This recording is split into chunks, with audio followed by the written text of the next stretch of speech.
Joined from Glasgow by the current SNP leader, Scottish First Minister, of course, Nicola Sturgeon. Very good morning to you, Ms Sturgeon. Just first of all, it may sound a strange question, but confirm for the English that you are the leader of the SNP, because Alex Salmond, who I mentioned there, has been stomping around in London the last week selling his book and saying what the SNP will and won't do after the election. What an absurd question.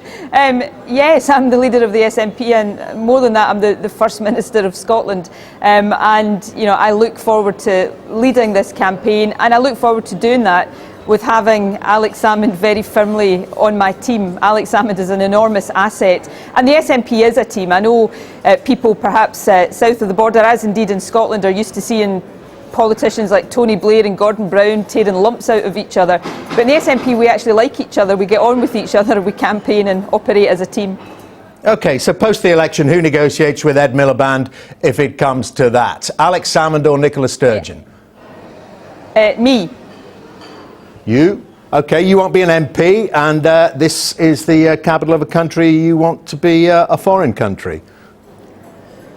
Look, I want Scotland to be an independent country. There's no question about that. I don't think I've ever made any secret of that. I campaigned passionately for a yes vote in the referendum. Scotland didn't vote yes in the referendum, so at this stage we're not going to be an independent country. We remain part of the Westminster system, and of course during the referendum campaign we had Westminster politicians telling us that our voice mattered in the Westminster system, that our influence mattered. I think the slogan they used at the time was Scotland shouldn't leave the UK, we should seek to lead the UK. So now that Scotland is looking as if we might take these Westminster politicians at their word by voting for a party that will make Scotland's voice heard, I think it is really quite outrageous for these Westminster politicians to be throwing their hands up in horror. Scotland wants to make its voice heard in Westminster. And, well, let me finish this final point, and we will pursue progressive policies that I know will have significant support in other parts of the UK as well. OK, but just in terms of the personnel who negotiate with Mr Miliband, if it comes to that, if he's elected, what role will Alex Salmond play? Will he be at your right hand? He won't even be leader of the SNP in Westminster, will he? Well, Alex Salmond, I hope, will be a member of the Westminster Parliament. He's standing in the Gordon constituency. I hope people in that constituency vote for him. He will be a big voice in the Westminster Parliament. I think you can see by the reactions of both the Tories and Labour that Alex Salmond frightens the life out of them, and long may that continue.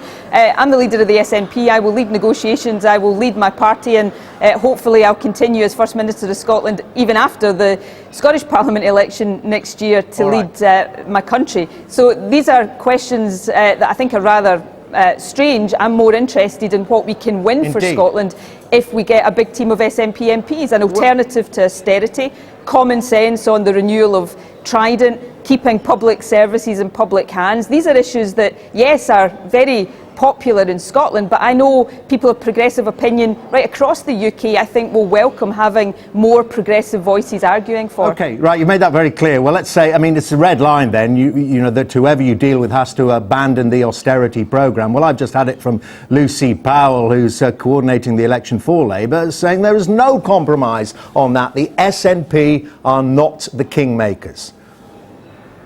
Well, yeah, Labour's of course going to say that right now. They're still clinging to the pretence that they can win a majority, but you know, I think most people look at the polls and say that that is not going to happen.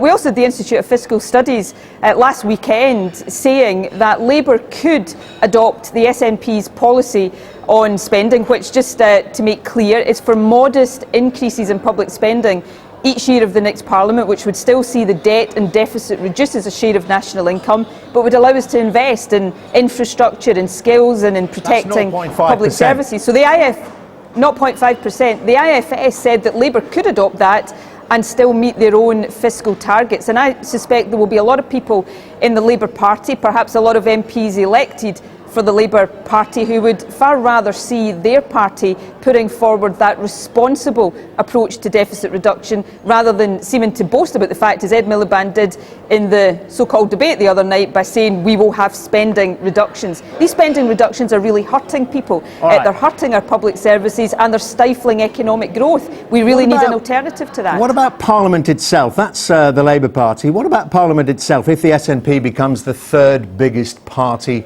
in Westminster, would you want to see the SNP having a seat on all the select committees?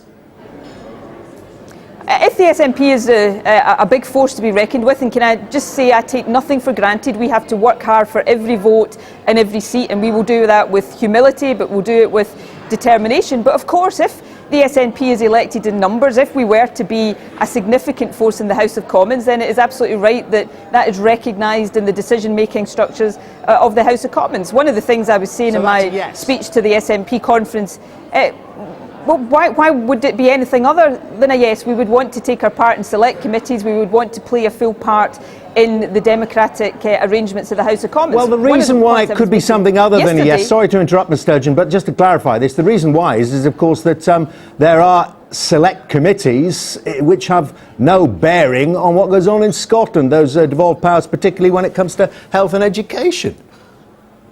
Well, I've made this point previously and I'll make it again just now.